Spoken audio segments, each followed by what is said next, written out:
I wanted to go into three and really four different areas involving your physical and emotional pain and suffering, mental anguish, and the loss of capacity to enjoy life. And then I would like to go into a little bit about the loss of your mom on the wrongful death claim.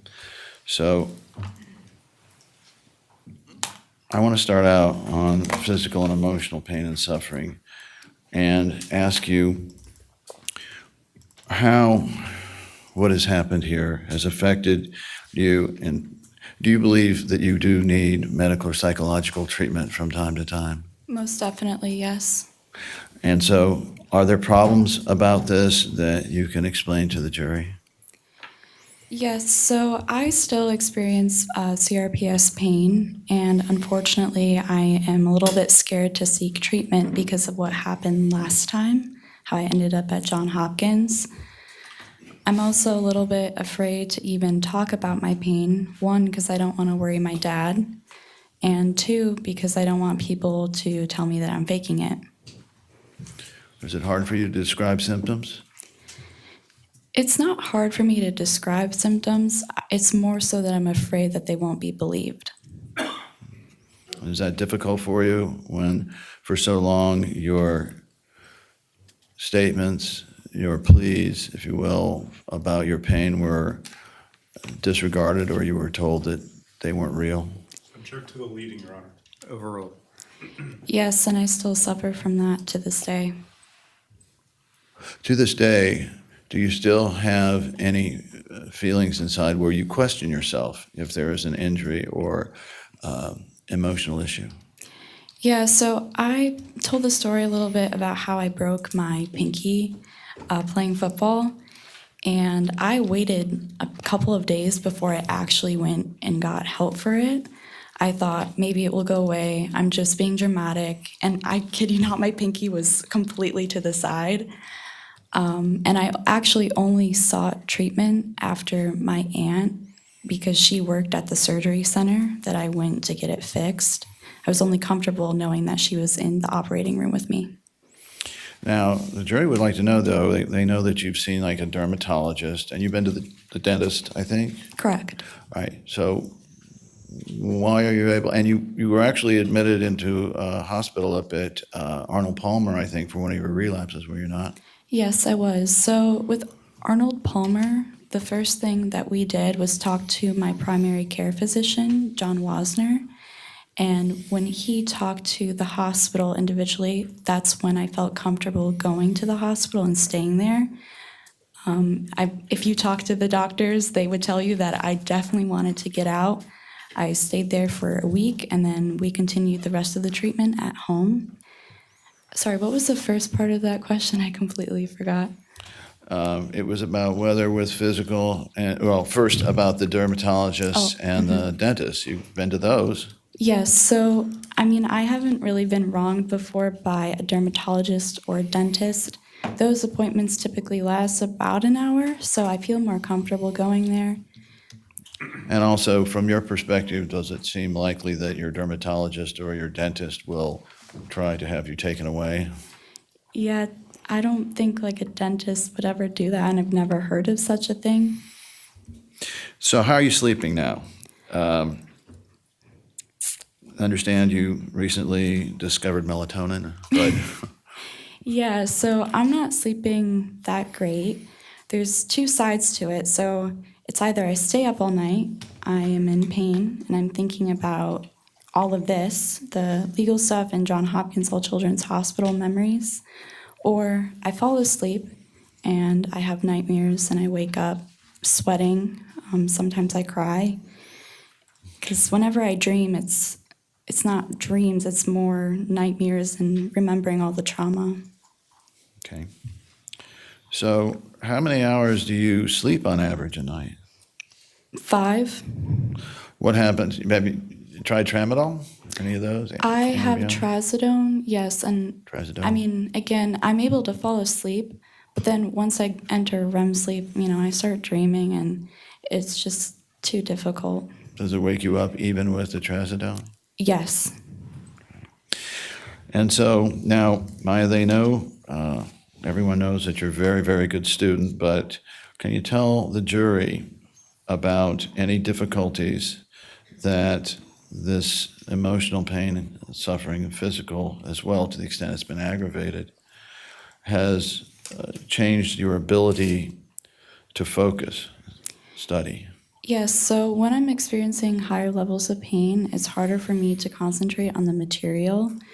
And then with my mind just thinking about John Hopkins all the time, because I haven't been able to get proper therapy, I could be reading a paper, I could get to the bottom of the page, and I have not absorbed a single thing, and I have to reread it like 3 times before I actually remember it. That adds to the time you need to absorb material in school and so forth. Yeah, it takes me a significant amount of time. Even though I'm smart, it's very difficult. And how does it affect your pleasure reading? Or do you do pleasure reading, I guess? Yeah, no, I don't even read anymore. I would like to because I do enjoy reading. I like learning. Okay. Now, have you found any difficulty with talking about, strike that, have you kept up with some of your friends, people that you knew or know who have or had CRPS? Well, I did have one friend with CRPS, but she did pass away from it a year after my mom passed away. Your Honor, again, we raised the objection about discussing other people's medical care. I'm going to overrule that. But that's, yeah. Thank you, Judge. So, And we also object on relevance, Your Honor. Overrule the relevance. so what effect then, and how are you doing right now, by the way, in terms of pain and symptoms? I've had CRPS, since I got diagnosed with it, and it does fluctuate. I go through periods of time where it's better and then other times where it's worse. I think just with everything going on, it has been a little bit harder to cope with. The last week in particular has been a little bit more taxing than usual, and it's hard to make it through the day. As you sit here right now, though, because the jury's seen you in here, how would you rank your pain on a 1 to 10 scale as you sit here right now? Right now, I would say that it's probably a 7 or 8.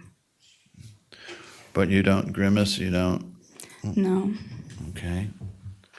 So now, in terms of symptoms, do you have any symptoms right now other than the pain? Other than the pain, I have lesions and there's slight discoloration in my right leg exclusively. Is that where it started? Is that where the CRPS originated? Correct. Okay. Yes. All right. And I'm still getting those monoclonic jerks. Okay. Can you describe a little bit more for the jury what those involve? So with the monoclonic jerks, it's completely involuntary. It could be from my foot to the top of my head. It's not a specific area that I just twitch in. So it's not really dependent on anything. It could be anywhere. All right. So now, does this interfere with any aspects of your life? Strike that. Did this start, strike that. When did this start, the monoclonic jerking? I noticed it after John Hopkins All Children's Hospital, and it's just progressively gotten worse. And I did meet with my CRPS physician, Dr. Kirkpatrick, and he said that it's likely to get Your Honor, worse and worse. Approach on this, please.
may continue, Mr. Anderson.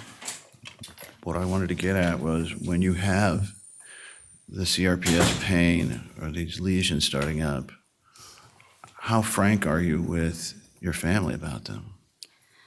I don't want to worry my dad. I mean, he has enough on his plate. He's a single parent, and I mean, just being the father of 2 kids is hard enough. I mean, it would be even harder if one kid was really sick. I know. Okay. So, does Kyle worry about you too? He does, and actually about when I broke my pinky, that was the last time he let me play football with him because he was so unbelievably scared that if I got hurt again, it would increase the chances of me being separated from my family. And so these aggravated symptoms, and can you tell the jury, have your symptoms been aggravated by your stay at Johns Hopkins, as they've heard here? I believe so. With the testimonies of the doctors, they've relayed that when you interrupt treatment, it does increase the risk of it coming back. Your Honor, we object. It's outside the foundation. Overruled. Yeah, I was done anyway. All right. And then the circumstances you're in right now, ketamine worked for you before, but can you tell the jury why, over this period of time since you got out of Johns Hopkins, and let's leave aside any legal, but just emotionally and from your own internal sources, why don't and haven't you used the ketamine? Well, besides the legal aspect of it, because I'm sure I can't get into that, but I mean, the stigma of ketamine in the medical industry for people who aren't familiar with CRPS has deterred me from seeking help again. And does it cause you any worry that the wrong statement about it, the wrong request about it might cause this to happen? Oh, for sure, yeah. All right, so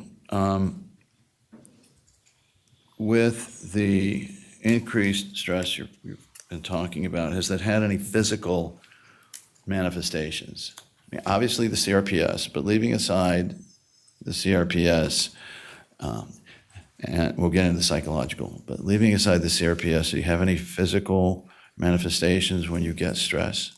Yeah, so the insomnia, and then another thing is I do have atopic dermatitis.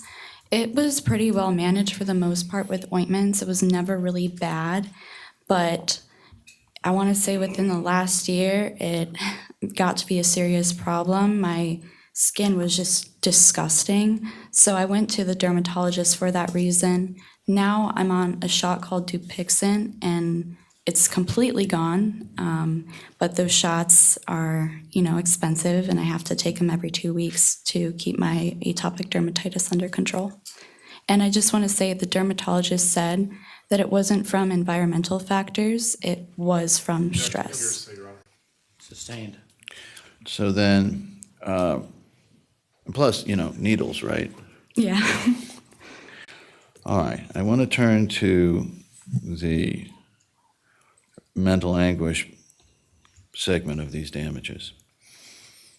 You talked a little bit about the sleeplessness, but the jury needs to know more about the anxiety that you feel and what it's caused you in terms of the mental, anguish, the mental pain.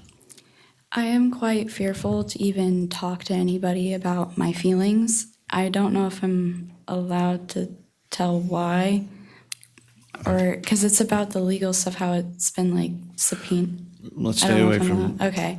right But now, just I'm afraid to talk about that because, but then in the past at Johns Hopkins All Children's Hospital, I met with Dr. Lewis, who conducted a neuropsych exam, and he wrote down things that I did not say. So now whenever I go to a mental health professional, I'm scared that what their notes are actually not true with what I'm saying. Has it been hard for you to establish a bond with physicians and therapists? Certainly, it's scary. Well, what about Dr. Henschke? Did she help? She did. I really liked her, but it did take me a few sessions to warm up to her. But I would like to see her in the future if at all possible. And do you have any fears that whatever you put in records may end up in one of these places? Your Honor, we object, move to strike. Sustained. So tell me also about going into a medical facility. Have you had any experiences lately that you can tell us about where you've had to go in? I know, well, with the Arnold Palmer experience, there was like extra precautions that we took not only as a family, but we informed our physician.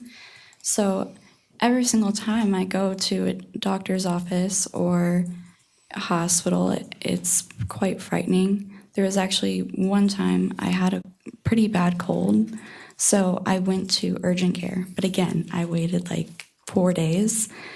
And when I went into the examination room, it's like standard that you listen to the heartbeat.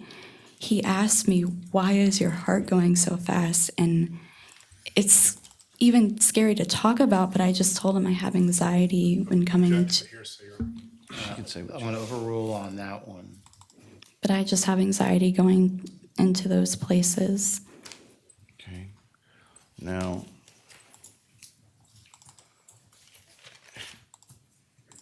with, and we'll get into the activities in the next section, but kind of dumb question, how often do you think about your mom? I think about her every single day. I mean, there's reminders all around. Anyone with blonde hair, I think of my mom. Anyone with glasses, I think of my mom. Certain colors she liked. Like Kyle said, perfumes. When I am at the mall and I walk by Victoria's Secret, I think of her because she loved going in there. Or like Telbots. I don't know, I see her everywhere, and it's a blessing, but also a curse. It's nice to be reminded of her, but it's hard. And have you seen photographs of your mother when she was your age? I did, yeah. Does she look a lot like you? Mm-hmm. So have you had any concerns about, as you grow older, looking in the mirror and seeing? Yeah, it's harder. I mean, everyone when I was younger told me that I looked just like her. And for some reason, I never saw it, but after she passed, every time I looked in the mirror, I myself was a reminder of my mom. Mm-hmm. So then, you have chronic depression? Yeah, it's pretty bad. Okay. Now, is there any way the jury could differentiate between days when it's depression that's keeping you from doing the things you want versus days that the CRPS aggravation is keeping you from doing things you want to do? I mean, the way to distinguish it would just be by asking. I don't think by looking at a person you could really tell what's contributing to the fact why they don't want to do anything. Mm-hmm. So with the CRPS pain, it's just if I'm hurting too bad that day or doing certain movements are too difficult and I can't go to the gym, I'll stay at home and I do just lay in bed.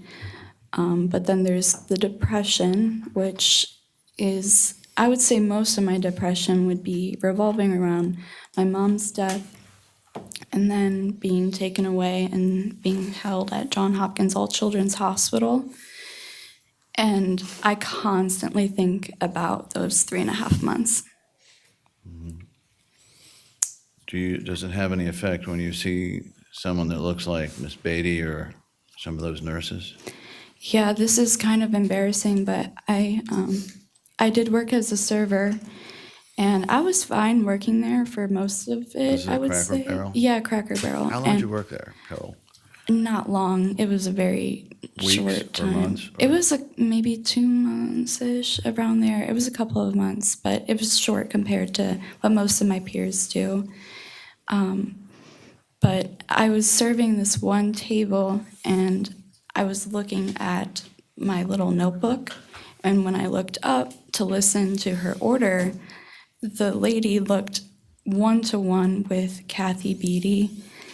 And I felt so bad, but I just stared at her and I probably made her feel so bad, but I was so scared. And so running into people that may look like some of the people that bothered you there, Yeah, how does that affect your desire to want to go out and do things? it's hard because, I mean, I'm a teenager, so I like to go out with my friends, but at the same time, I avoid a lot of things, and I've never told anyone about what happened to me until, now it's pretty public, but, none of my friends knew. So they probably just thought I was weird or being, like, dramatic. But in reality, I just have really bad PTSD. Yes, teenage girls sometimes can be a little hard. So now, does it affect you in terms of wanting to go out and, well, just go out of the house? Or out of, I guess you have a boyfriend now and his house is Yes. nearby? How does that work? So I go to his house a lot most of the time, and we used to go out like downtown Sarasota, but there was actually another instance when we were walking past a restaurant and there's a nice outdoor patio and people were dancing to live music, and I could have sworn one of the people dancing was Kathy, and I completely panicked. And it's just so embarrassing because, like, if this continues to be a problem, I'm just afraid that people won't want to be around me or he'll break up with me. And that probably makes you, if there's a decision to go out with, when you already don't feel so hot physically, does that add to it? Oh, for sure, yeah. Okay. And so would you say then, Maya, in this area, that before this, would you describe yourself as already being really quiet and kind of down, or did you have a different view or neutral view? What's the change? Before, I was very optimistic and really positive. I was very outgoing and I love talking to people. But I think now it's just easier for me to be kind of neutral or negative about things, and then I don't get disappointed. And do you have any flashbacks to certain incidents there where you are reliving them? All the time. I mean, there's like little things as well that people might think are silly, but are so significant to me. Like unscented hand sanitizer. I can't. I refuse. I will not put it on my hands. It just reminds me of Johns Hopkins because all the doctors before they come in, one of the first things they do before even saying hi is they clean their hands with the unscented hand sanitizer. My bed sheets at home, they used to be white, and I don't know if you've ever, stayed at a hospital, but the bed sheets are white, so I changed them to pink. Foods, so I remember almost every day I ordered like the same thing because I'm a very picky eater and they didn't have a lot of options on the menu. So I don't really eat cereal anymore because that's what I had for breakfast. And then for lunch, I'd always have a grilled cheese. I can't eat grilled cheeses anymore without getting sad. And then for dinner, I would have spaghetti noodles. And now when I go to restaurants, if I order spaghetti, I always have to get a different shape. That way I'm not reminded. And then certain colors. So Kathy Beatty always wore dark purple, and to this day, I refuse. I will not wear dark purple, and anyone wearing dark purple, I naturally tend to stay away from, and I swear I'm not trying to be mean. It's just, to me, it's protecting myself. And I don't know if you've noticed, but I only wear silver jewelry, and that's because Kathy Beatty exclusively wore gold. So it's almost like everything she did, I have to do the opposite. It reminds me now, one of the jurors had a question after your last about, I think it was creature comforts. Right. Did you want to clarify that at all? Yes, so I apologize. I didn't understand the definition of creature comforts. I assumed it was stuffed animals, but I've since learned what it meant. And no, when I was staying there, it definitely felt more so a hostile environment rather than a comforting one. There wasn't, much treatment for me. Even with brushing my hair, it was so bad that my Aunt Wendy had to cut some of it off because it was matted. And then with brushing my teeth, it sounds disgusting, but without assistance, I went days without being able to brush my teeth. I need to ask you then, insofar as some relapses about the incidents. First, during that first week you were there, did you make it plain to the Johns Hopkins people around you that you wanted out of there? You wanted to be away from that place? It was so obvious. I don't think you could mistake what I was saying for wanting to stay there. I wanted out, and I made that clear. I told everyone and anybody who walked in my room, whether it was the person delivering food, whether it was rec workers, nurses, doctors, anyone entering my room knew I wanted out. What about the period where they had you in that room for 48 hours?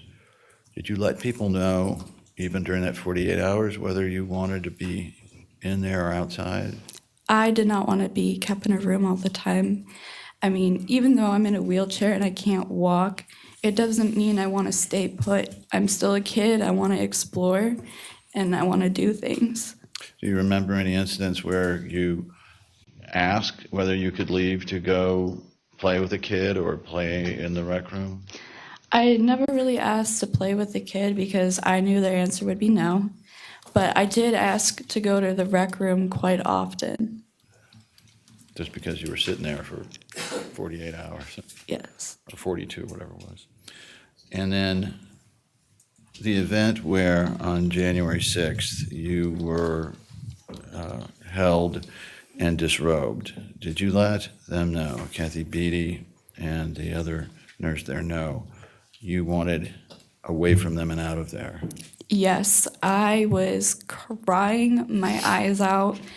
I mean, again, you can't mistake that at all. There's no excuse. And by the way, I don't know if I asked it on the other thing, but were you actually ever naked in front of them, either top or bottom or both? Yes, so during the changing process, in the set of photos, you could see two different training bras.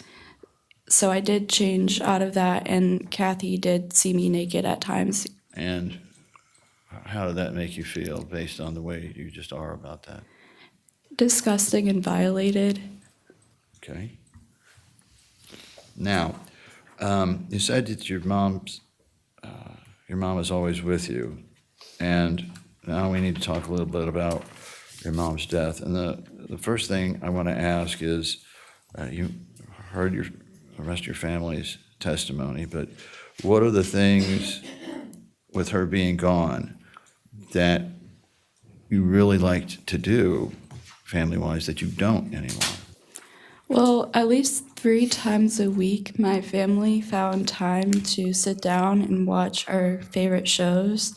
Being from Chicago, it's kind of funny, but we watched Chicago Fire, Chicago Med, and Chicago PD. So every week, there was one day of the week where a new episode would come out, and that was just bonding time. And what about hair and makeup? Yeah, my Your mom, she did my hair and makeup for ice skating competitions. When I was in Illinois, I was on the competitive team, so that meant I got to travel. And I really cherish that because those were the only solo trips I ever got to go on with my mom. So, when, are there certain phrases that your mom used that you either no longer use, or I hate this word, but trigger you? Yeah, there was a couple, and I mean, when I hear other people say them, I smile a little bit, but it hurts just because I wish it was coming from her mouth. And then Polish accents, it's just, they're so like comforting to me, but at the same time, like my mom sounded the same way. And again, was this the first time you heard that your grandfather was part of Solidarity? Yes, yeah. How'd that make you feel in terms of wanting to go back and learn more about your family in Poland? I definitely want to go back to Poland. I wish I could go with my mom, but So now, this was an important period in your life, I guess, from 10 to where you are now. If you had personal issues, a girl growing up, how did it affect you that you didn't have your mom around? it was very hard because I think when young girls are going through those changes, it's even uncomfortable to talk to other girls about it because it's all new. So typically they talk to their mom, and I had YouTube, so that was it. So, were you around other girls when they would talking to their moms about issues? Yes, I had a lot of girlfriends, and it's hard because it's so beautiful seeing them have such a good relationship with their mom, but I get jealous. I know.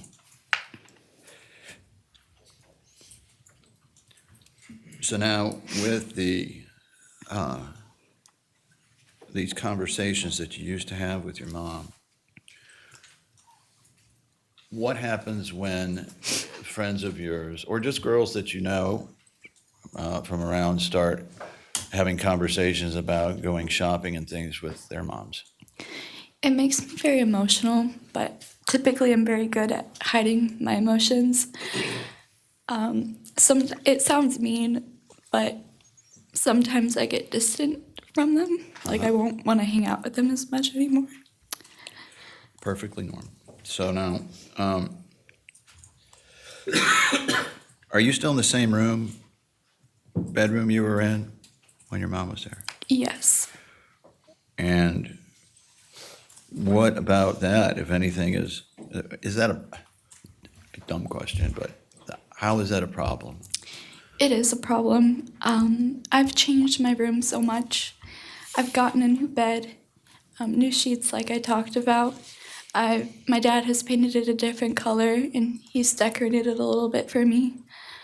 But it's hard because I remember, I mean, the memories I do have of my mom, even though they're limited, I remember just laying in bed with her, and the nights when I was in pain, like screaming and crying, she obviously had work, but she would always get into bed with me and sit right next to me, try to calm me down. And she always had her laptop so she could do her work.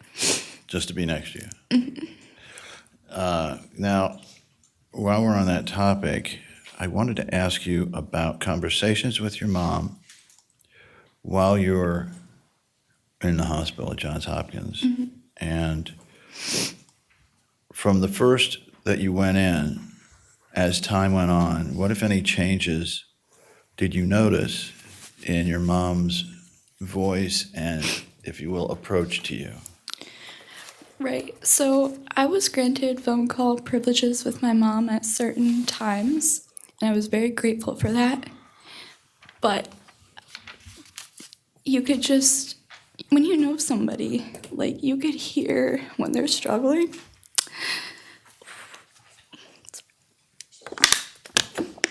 Sorry. Sorry. Water's good.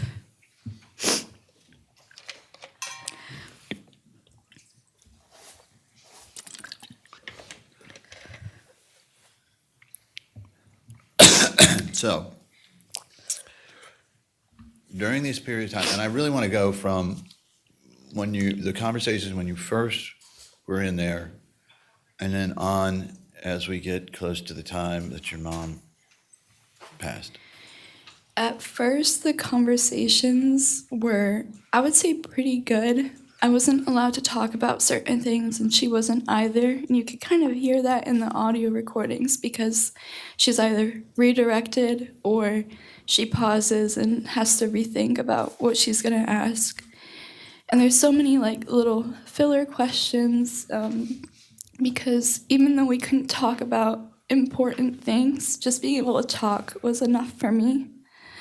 But as time went on, you could just tell, like, she couldn't think of any more things to talk about. And she was desperate to know how I was doing. And she probably heard, too, like, in my voice that I was in pain and I was suffering. And it just got really difficult as we went on. And I could just tell she was falling apart. Did it seem to you that her stress was increasing over this period of time? Oh, for sure. Yeah, you could hear it in her tone. And these stilted conversations, could you still tell, though? And if so, how could you, that she was getting more and more deeply into wherever she was going? She does this thing like where she'll, in a way, like sigh talk. Uh-huh. And when she does that, it's out of desperation or if she feels like out of control in a way like she doesn't have control over the situation, Sure. what she could talk about. And depression, you could just tell she was just so hopeless. What about, now you're a 10-year-old girl at this point. How did you have mixed feelings about even letting your mom know about what was happening to you? Yeah, I did. And why? Why would it bother you to tell her, to the extent you could tell her? Well, obviously, you don't want to worry your parent, and she's always been the one to take initiative with taking care of my health because that was her expertise. So you're telling somebody, like, hey, I'm hurting, but you can't do anything about it. You're far away from me, first off, and you know that the hospital workers aren't doing anything about it. Your Honor, respectfully, if we could briefly approach you just now. Sure.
In November,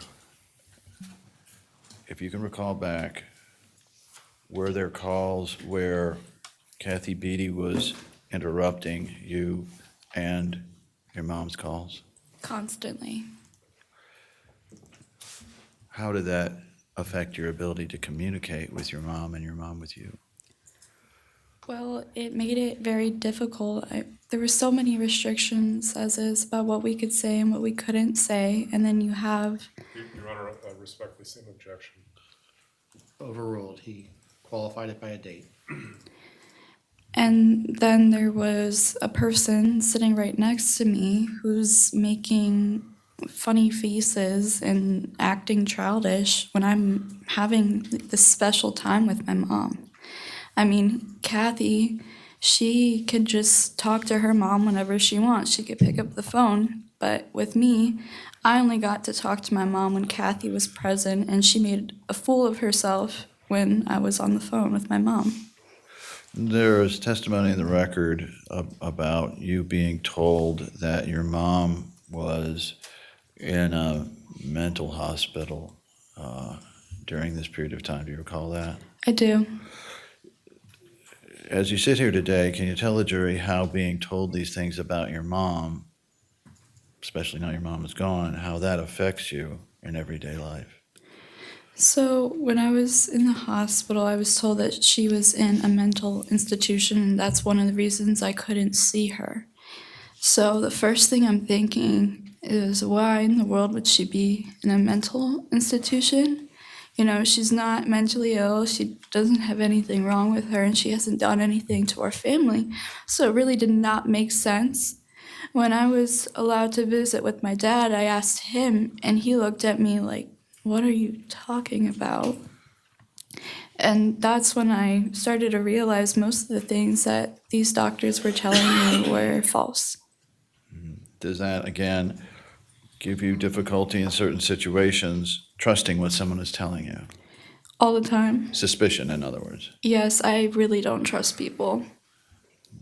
So now, on this, the post-traumatic aspect of things, we've testified before of certain places that bother you, but can you tell us a little bit more about just random things that bring back these feelings, these memories, these concerns? Like, Yeah, so I mean, the most obvious one is St. Pete.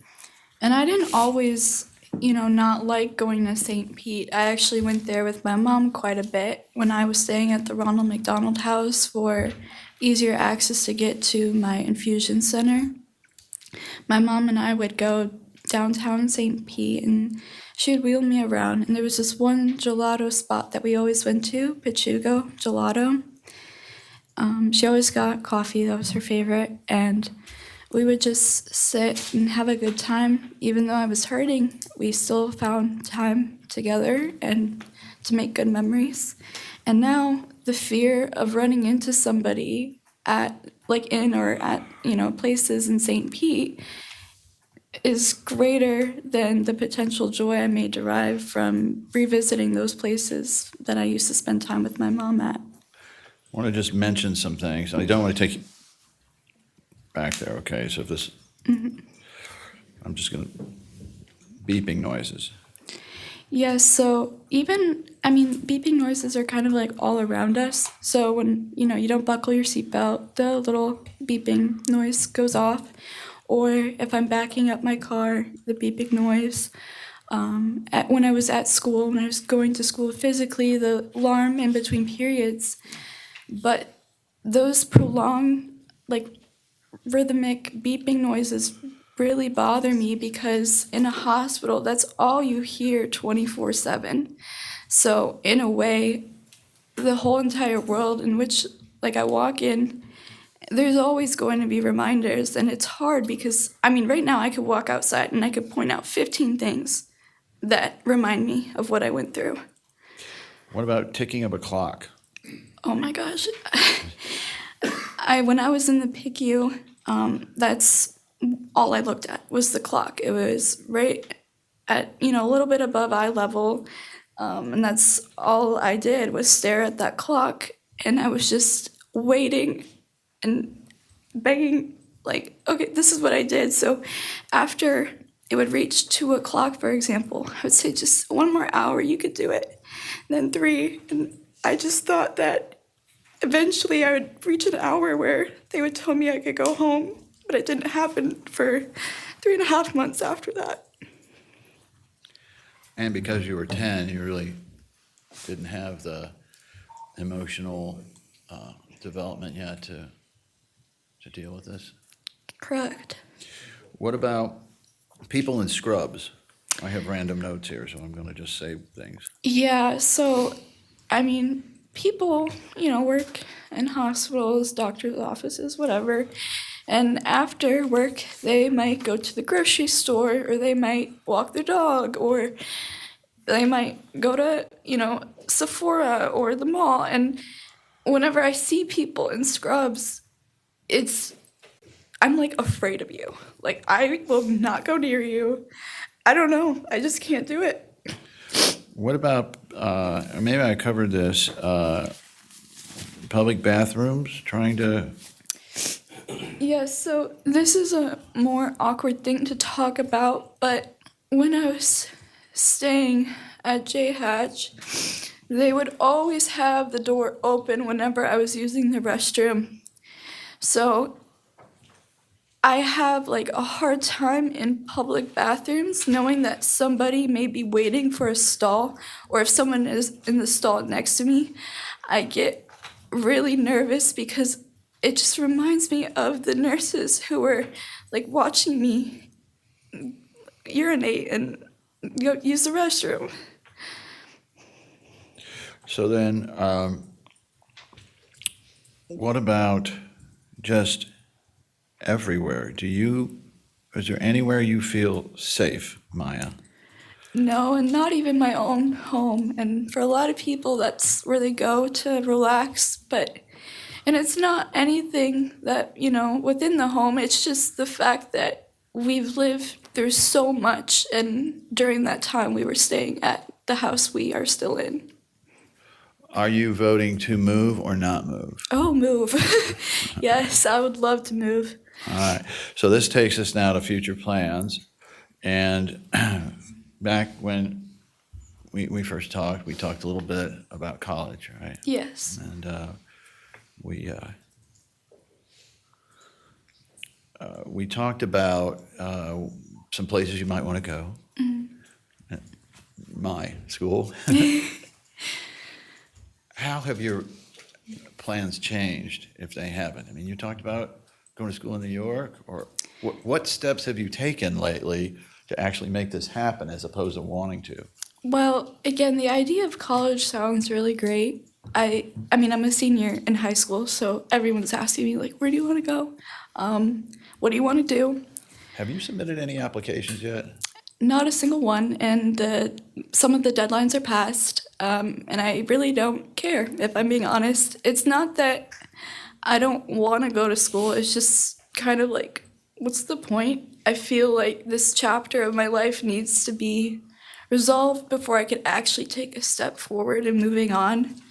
In a lot of ways, I still feel trapped in, my 10 and 11-year-old body, because that's where my headspace has been living for the last 6.5 years.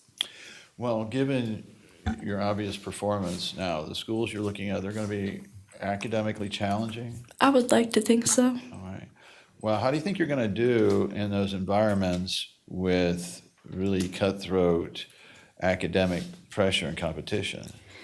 I think it's going to be really challenging. The first time I was ever alone from my family was at Johns Hopkins All Children's Hospital, and I'm a little bit afraid that when I'm alone again for a prolonged period of time, that I'll just feel the same way I did when I was 10 or 11. Sure. And then, a difficult topic, but do you have any survivor guilt? Yes, it's something that is also really difficult to talk about, but I was one of the last people to talk with my mom. And after finding out about her death, the next thing I thought of was, well, maybe if I said something different, or... How did it relate to, like, Do you retrace your steps and your conversations those last few days? All the time. And what concerns do you have about things you might have said or not said? Well, there's a lot of, again, topics off limits, so it was kind of hard to have like emotional and personal conversations with her. Sure. In a way, it felt scripted. So I just feel like maybe she thought I didn't care or such, like, was talking with her, but those moments were so special to me. Do you ever challenge yourself about whether telling her about how you felt and what was happening in there was not the right thing to do for you? Yes, I feel like if I would have let her think that I was doing okay, that maybe she wouldn't have taken the step to end her life to get me out of there. Right. And now, looking back on it, does it worry you that you told her those things? Yes, I feel like it's my fault. Okay. Now, I want to move on to loss of capacity to enjoy life, and you're doing great. You're doing great, Water. Let's talk about making new friends. We don't have that much more to go. Yeah. Let's talk about making new friends. How is that going? I mean, you have met a guy you like, and that's going well, I hope? Yes. Okay, good. How about other new friends? Well, I recently made a new friend, and thankfully she's very understanding of my situation, but it's hard because I'll make plans with people and I'll really want to go, Sure. but then like last minute I'll cancel either because I'm in pain or my depression's too bad. You don't want to see people. And does that happen at the last minute, like you said? Yeah, and that's why I feel even more guilty, is because they probably just think, oh, she doesn't want to hang out with me, but it's not true. I'm just really struggling. Sure. And then how about connecting with the older friends, the friends you already had? Yeah, I don't talk to any of the kids from elementary school as much other than Riley. Any particular reason why? Like going back even to your middle school days? I think it's just hard because when you see the faces of people that were present and like during that time, it's already a reminder. And so when was the last time you actually were in a classroom type going to school? 2 years ago. Why'd you stop? I mean, usually junior and senior year are pretty fun. Yeah, I saw it for a lot of reasons. So I told you about the clock. Every single classroom has one of those. So when it's quiet, you hear the ticking and then I can't focus. And then the bells, it reminds me of John Hopkins. I was worried that the administrators I don't know, I was just scared that they knew about what happened. I was scared that I may be taken away because my brother, when this was all going down, he got taken out of class and was examined alone. And I was terrified that that would happen, so much so I actually started carrying my lawyer's card in my school backpack.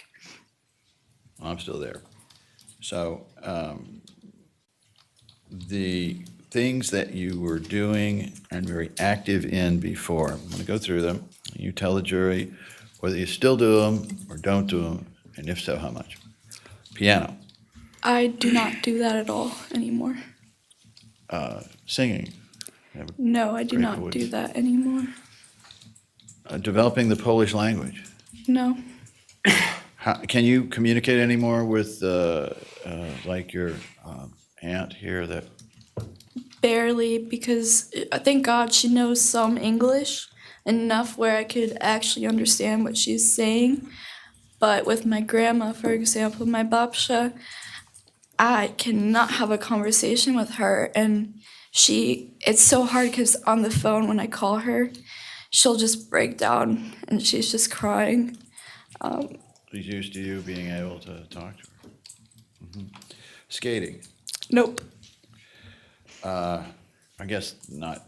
You never got back into gymnastics No, because I of the didn't. CRPS. Yeah. That would be really dumb. Any other activities that you used to take great pleasure in that you no longer care about? Yes, so in middle school, I was president of a ton of clubs, or I was an active member in a bunch of clubs. And I feel like people are like, that's kind of weird, like your mom just died, why are you doing all this? But I was genuinely just trying to distract myself, and school for me was my only outlet. But when I got into high school, my depression was just getting worse and worse. So I actually just stopped going to clubs, and I haven't been a member of a club in quite some time. What about, did you do some public speaking then in front of the class before? I have, yes. I was, for like the middle school graduation, I was one of the spokespeople. And how come you're not doing that kind of socializing? I know another dumb question. Why aren't you doing that socializing and leadership role anymore? Well, I just feel like I don't really connect with my peers anymore. It's really difficult for me to make friends, let alone keep friendships. And I realize, I am the problem. It's because I suffer from a lot of things, and I hope to get help for those in the future. Sure. Understanding. Your relationship with strike that. What about your future insofar as being a wife or a mother? Yeah, so, obviously I'm afraid for being even in a relationship because I have really bad depression, and all I do is cry every day. It's guaranteed at least once I'll cry. And when you're hanging around a person that you're dating, you see him a lot. So at first I was able to kind of hold it, but now every day I cry in front of him. And I don't want him to think I'm crazy like other people in the past have thought. And then I'm scared with my CRPS, with the flares, because it's like taking care of a baby, Like you lose a lot of abilities. And I don't want to give that life to somebody where they have to take care of me. And Absolutely. then with children, I don't have my mom, so I don't really have a girl to stand by my side and walk me through it.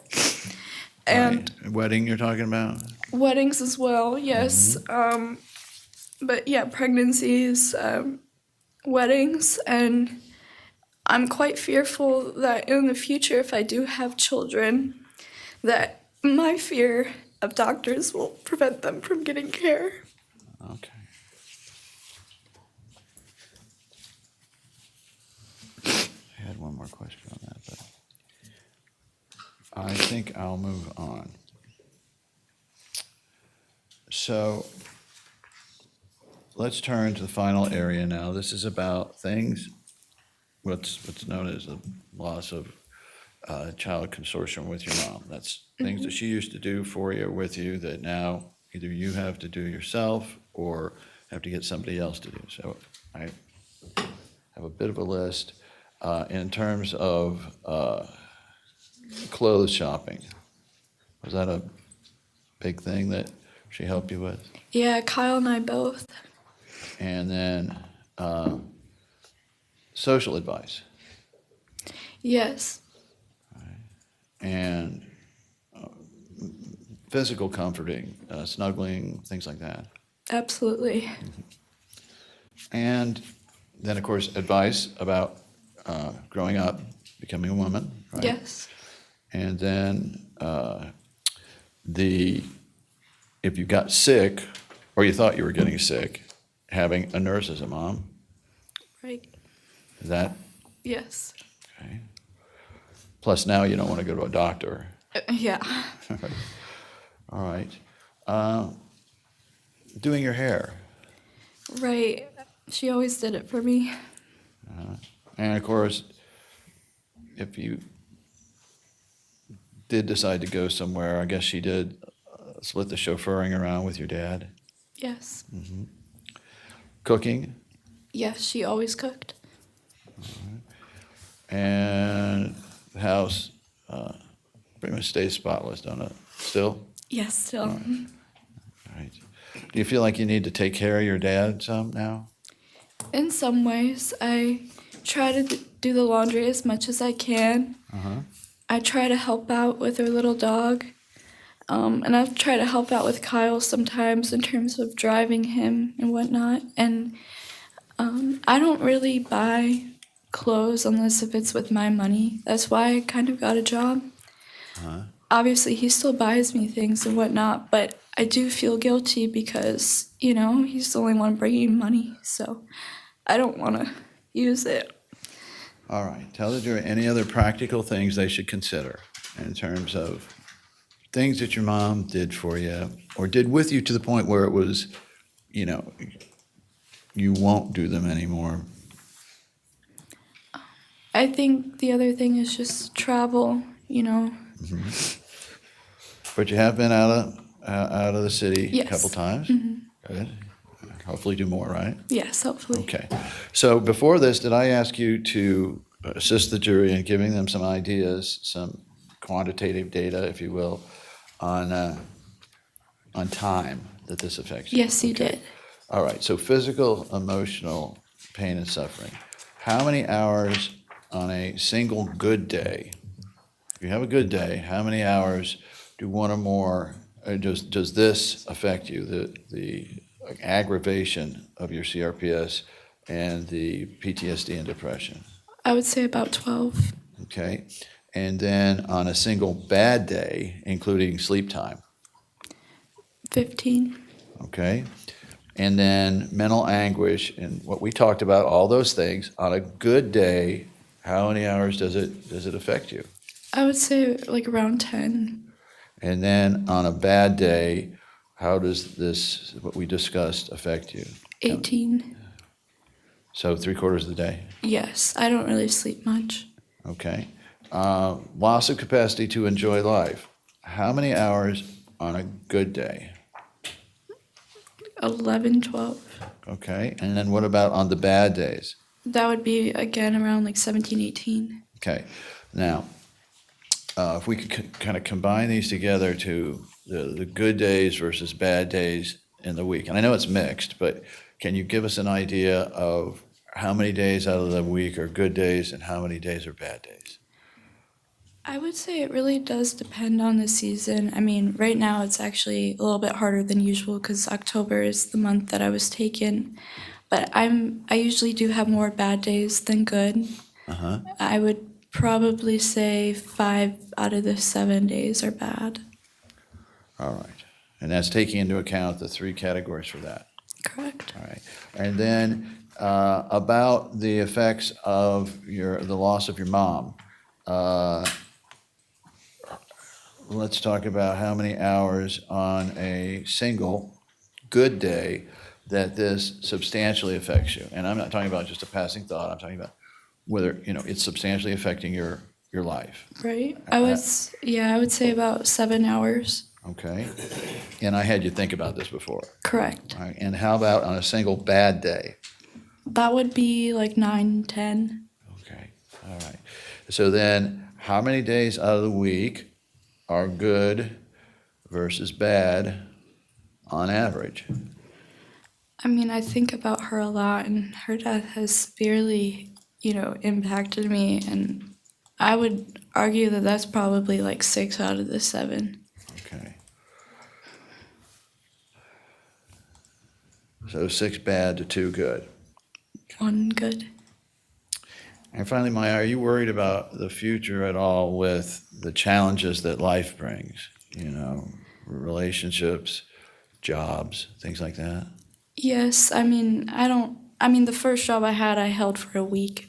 And then the next one, just over, a couple of months. So I obviously don't really know how to hold a job without it either triggering my PTSD, depression, or CRPS.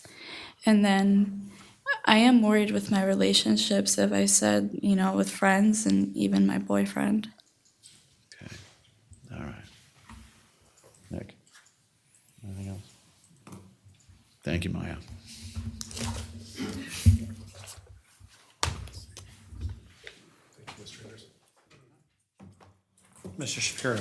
Yeah, briefly, Your Honor, thank you. Good morning, Maya. Good morning. Just a couple really quick topics.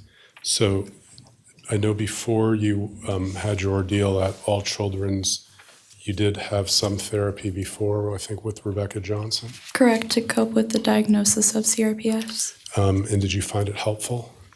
I did. Do you plan on getting therapy again once this trial's done? Yes. Okay. Just a couple things. You said you have been able to maintain a relationship with your boyfriend. I have, yes. Awkward question, but how long you all been dating? Over a year. Okay. You have your driver's license? I do. And do you have your own car? I do, yes. We sold my mom's car. Gotcha. Anything fun that you're driving, or what'd you get? I have this, I forget what model it is, but it's a Tesla. So we have the solar panels which heat our pool, and then I charge it. Oh, that's fun. You talked about so therapy going forward. I guess in terms of what you hope for your future, with some help in therapy, you could pursue some of your dreams for college after that. Is that still a plan? Yes. Okay.